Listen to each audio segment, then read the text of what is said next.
ജീവന്റെ ജീവനാമെന്നീശുനാഥ, നീ എന്റെ അകതാരിൽ വാഴാൻ വരൂ.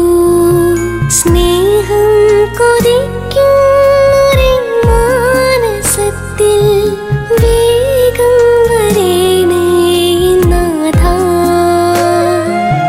ഹിമകണമഴ പോൽ അടിയനിലണയൂ, സുഖകരമാണാ ദർശനം.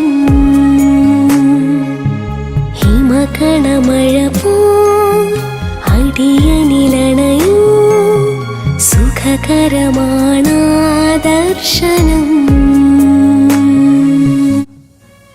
ഹൃദയത്തിലെ മുറിവുകൾ, അവയിൽ ഏറ്റവും സൂക്ഷ്മമായതുപോലും വെച്ച് കെട്ടുവാൻ നിൻ്റെ പക്കലേക്ക് അയക്കുന്നവരെ ശുശ്രൂഷിക്കുവാൻ, അങ്ങനെ എൻ്റെ ഹൃദയം കൊണ്ട് അവരെ സ്നേഹിച്ച് എൻ്റെ നാമത്തിൽ അവരെ സുഖപ്പെടുത്തുവാൻ ഞാൻ നിന്നെ പഠിപ്പിക്കാം.